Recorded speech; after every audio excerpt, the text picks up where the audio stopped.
있습니다. 안녕하십니까? 한동훈입니다. 저희가 앞으로 이렇게 현장에서 회의를 많이 하게 될 겁니다. 왜냐하면 저희는 지금 현장을 다녀야 할 때이고 현장에서 동료 시민들의 말씀을 듣고 동료 시민들을 위한 정치를 해야 할 때이기 때문입니다. 제일 먼저 저희가 경기도에 왔습니다. 수도권 승리에 대한 중요성은 굳이 설명하지 않아도 모두가 공감하실 겁니다.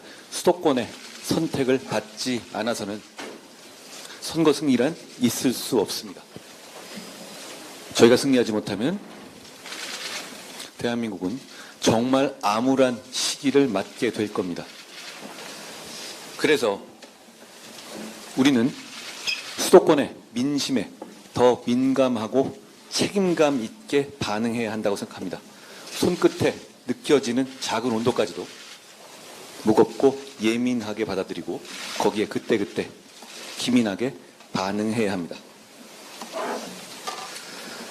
그만큼 우리의 힘은 수도권 그리고 경기도에 절실합니다. 경기도는 통진당 후신 세력의 국회 진입로를 열어주고 있는 민주당의 이재명 대표의 정치적 출생지이기도 합니다. 우리 국민의힘은 대한민국의 중추인 생활인의 터전인 경기도를 반국가 세력과 야합하는 이재명의 민주당에 결코 내주어서는 안 된다는 말씀드립니다. 결코 쉬운 일은 아니지만 우리는 경기도에서 충분히 할 수 있다고 생각합니다. 그 이유는 우리에겐 경기도에서 승리를 견인할 만한 동료 시민들의 신뢰를 받을 만한 유능한 인재들이 있기 때문입니다. 그 유능한 인재들을 우리가 후보로 내세웠기 때문입니다. 경기권역의 선대위원장이신 김학용, 김은혜 후보가 있고 송석준 경기도당 위원장이 계십니다. 안양의 최도닉, 임재훈, 심재철 후보님을 비롯해서 검증된 능력 있는 인재들이 경기도 전역에 포진해 있습니다.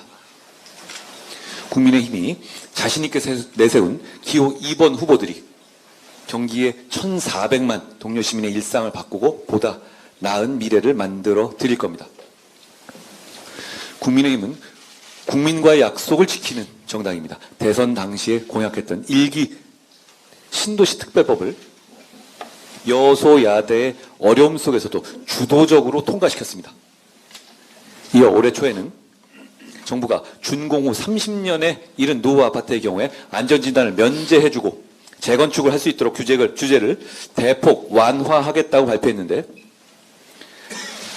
이 정책에 대해서 민주당에서는 총선용 포퓰리즘이라고 비난했었습니다.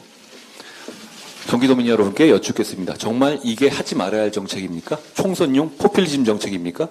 저희는 이 정책을 반드시 하겠다는 정당이고 민주당은 반대하는 정당입니다. 여러분, 재건축 규제 완화에 대한 양당의 생각을 보고 선택해 주십시오. 안양편 평촌을 비롯해서 분당, 일산, 3번, 중동 1기, 신도시의 5곳이 모두 이 경기도에 소재하고 있는데 주민의 주거 환경을 획기적으로 개선하는 정책을 놓고 포퓰리즘이라는 민주당이 다시 경기도 의석을 차지한다면 경기도민이 바라는 신도시의 재정비는 불가능해질 겁니다. 그냥 정치적인 선택이 아니라 생활의 선택, 현실의 선택이 바로 이번 총선에서의 경기도민의 선택이 될 것이라는 말씀을 드립니다. 녹물과 주차난, 층간소음 등 매일같이 이어지는 불편과 안전 문제, 갈등을 수십 년간 감내하면서 지내온 주민들의 고통을 우리 국민의힘이 해결하겠습니다. 우리가 보다 책임있게 주도적으로 주민들의 쾌적하고 안락한 주거 환경 조성에 임할 수 있도록 저희들에게 기회를 주십시오. 저희가 잘하겠습니다. 우리는 재건축은 물론 교통, 교육 문제 등 국민의 일상 속의 격차 해소의 현안들을 해결해 나갈 자신이 있습니다. 우리는 사실 사람이 쏟을 수 있는 에너지에는 노력에는 한계가 있습니다. 아무리 열심히 하더라도 능력의 한계가 있고 체력의 한계가 있고 집중력의 한계가 있죠. 우리가 이재명 대표가 이끄는 더불어민주당과 근본적인 차이가 있는 점이 그 지점입니다. 우리는 이재명 대표의 경우처럼 범죄자에 대한 방탄이나 재판 방어를 당 차원에서 해야 될 이유가 없거든요. 그럴 상황도 없고, 그렇기 때문에 우리는 오롯이 동료 시민의 삶에 집중할 수 있는 겁니다. 여러분, 지금까지 민주당이 해온 정치를 보십시오. 이게 다시 반복되면서 내내 살면 내내가 대표가 재판을 다니고 구속되느냐 마느냐, 돈 목줄 받았느냐 말았느냐, 이게 쌓이게 될 겁니다. 저희가 다수당이 되면 신문 지면에 나올 기사들은 이런 겁니다. 재건축 규제가 어떻게 해소됐다. 경기도에서 어떤 교통 혁신이 이루어지고 있다. 주민들의 민원을 어떻게 해결했다. 우리는 해결한다는 기사가 나올 겁니다. 민주당이 다시 국회를 장악하게 되면 방어했다는 기사만 나오게 될 겁니다. 여러분, 그게 얼마나 큰 차이겠습니까? 그동안 4년 동안 봐오시지 않았습니까? 앞으로 4년을 그렇게 보낼 겁니까? 저희는 그걸 막고 싶습니다. 저희가 일자리 문제에 대해서도 대단히 집중하고 있다는 점을 말씀드립니다. 여러분 아시다시피 경기도에는 1,400만 동료 시민이 살고 계십니다. 저희가 일자리 대책을 준비하고 있고 일자리 관련한 다양한 공약을 내세웠는데요. 그 공약의 대부분은 이곳 경기도에 해당하는 것입니다. 교통격차 해소 문제도 역시 그 일자리 해소 문제와 직결되어 있습니다.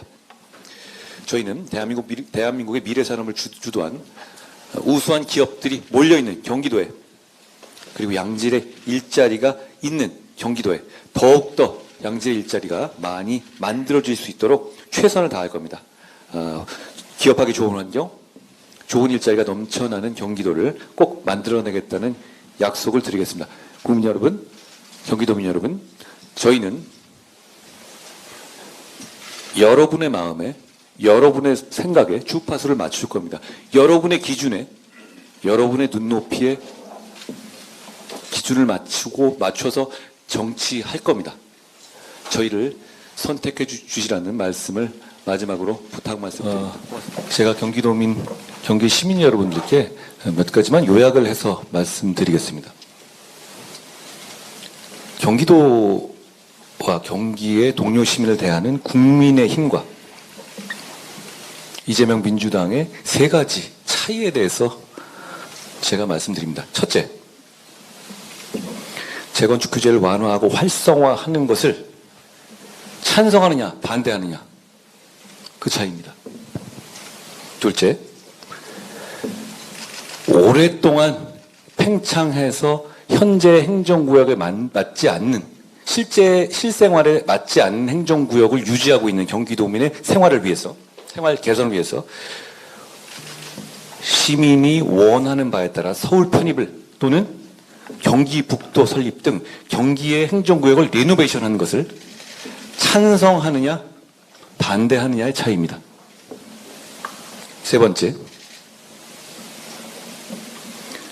민심을 무시하느냐 민심에 반응하느냐의 차이입니다. 저희는 여러 가지 찬반 논란이 있었지만, 아직도 거기에 관해서 여러 가지 후폭풍도 있지만, 국민 눈높이에 맞지 않는 과거 발언에 대해서 국민 여러분의 지적이 있을 경우 과감하게 정리하고 교체했습니다. 민주당은 그러지 않고 있습니다. 황상무 수석 오늘 사퇴했고, 이종섭 호주대사 곧 귀국합니다. 저희는